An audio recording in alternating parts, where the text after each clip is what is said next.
distinguished ministers, governors, vice governors, the leadership of NIBC, ladies and gentlemen. It's a great pleasure to be here with all of you, not least because I've been described as an honest man, but this is the first visit of a foreign minister from India to Nigeria. If you are wondering why, so am I. But I do think it's an occasion to reflect, those of us who are involved in diplomacy, foreign policy, politics, to reflect not just on what we did or we did not do or we could have done, but really looking forward, what more, what differently can we do to take this relationship. I've been here for 2 days. This is my third day. I'm leaving immediately after this engagement. And I want to share with you that in the course of these 3 days, this is my third business event. I've also done 2 community events.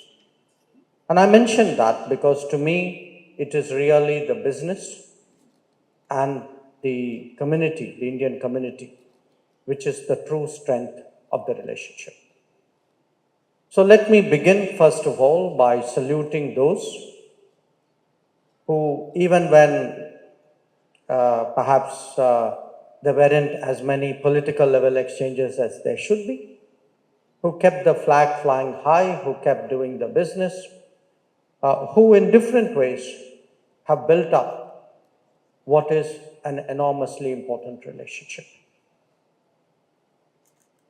There are different ways of describing this relationship, but to a business audience and to a policy audience, it is a relationship today of about $13 to $15 billion worth of trade annually, where India has committed somewhere between 27 to $30 billion of investment, where Nigeria is our premier economic partner in Africa.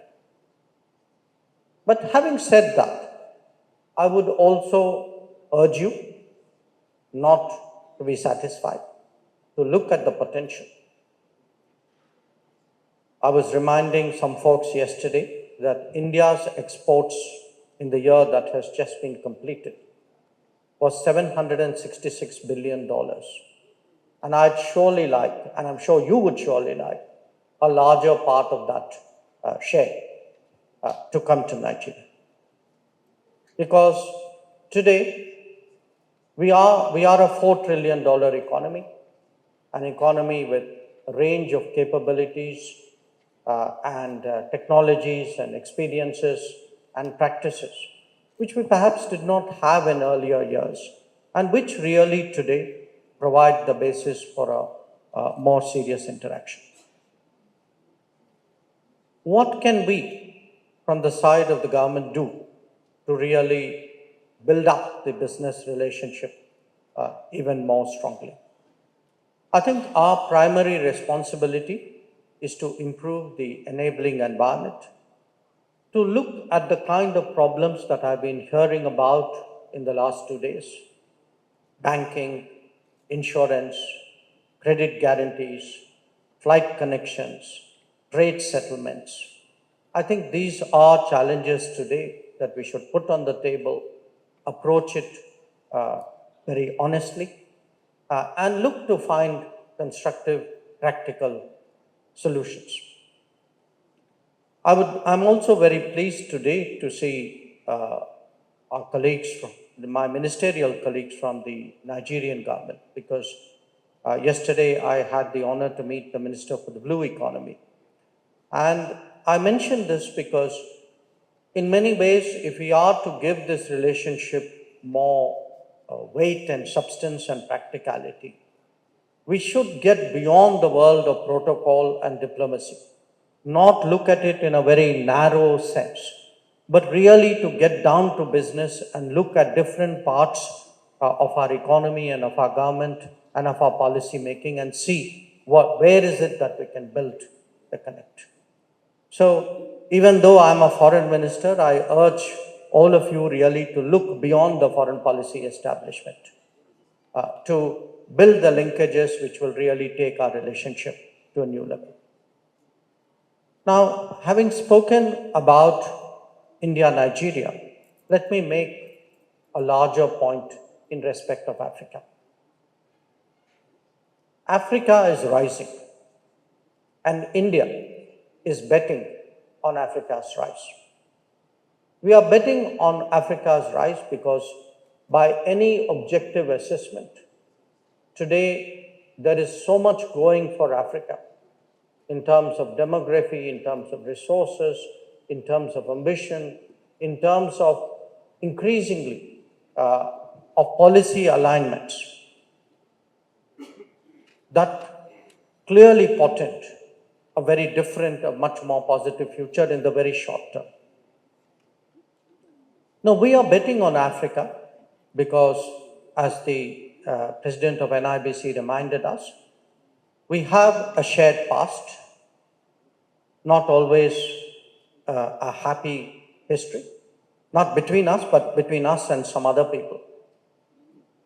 But it is a history which has engendered an enormous solidarity. And that solidarity today makes me say very clearly that for us, when we speak about a changing global order, we clearly today, India, as I said, the most populous country in the world, the fifth largest economy, a $4 trillion approximate GDP. For us, the reordering of the world, the rebalancing, the multipolarity of the world will not be complete until Africa takes its due place. And we speak of it often, certainly in the diplomatic world, in terms of, there will be reform of the United Nations, who will have a seat, how will it go? And all of that is very important. But I would say to all of you that rebalancing, reordering a new global order will only happen when the core of it is economic, which is the rise of Africa has to be the economic rise of Africa. Now, that obviously presents choices because it is very difficult to go up in the global order by being a market for others or just by being a provider of resources. So the value that India brings, and it's a value today, I think, which is reflected in the room and in the conversations that will happen, which is how do we today invest in Africa? How do we manufacture in Africa? How do we produce in Africa? How do we value add in Africa? And I suggest to you, ladies and gentlemen, that is really the value, that is the special nature of the relationship today between India and Africa.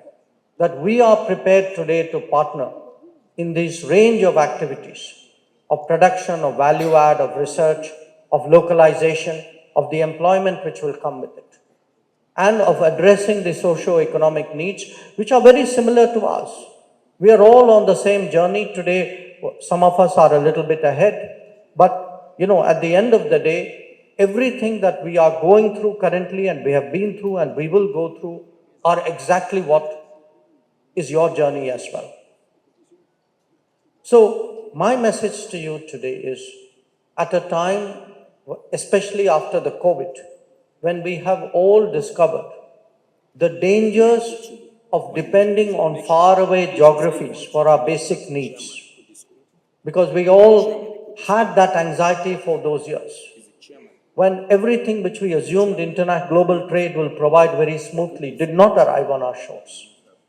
That today, if there is a push for local production, for, as I said, greater value add, if we need more resilient and reliable supply chains, if we have to share technology, India is your partner. And these are not nice words to be said at a conference. The proof of our commitment, are in 200 development projects across the continent and another 70, 80 which are underway. It is there in relevant experiences today that even as we are looking at investments and collaboration, these should not be rooted in the past. They must look at the sectors which will matter, at digital public infrastructure, at green and clean growth, at water, at agricultural sustainability and security, at the blue economy. These are really today the areas where we believe that our partnership can grow. So, as I said, this is very much for us the core of a relationship of the Global South. Global South for us is certainly a phrase, it is a sentiment from the heart, but most of all, it is a set of policies, especially economic and development policies, with which we extend our hand to Nigeria, to Africa. I'm very thankful today that this conference has provided me an opportunity to share some of these sentiments with you. I thank NIBC and its partners. I wish the conference all success. Thank you very much.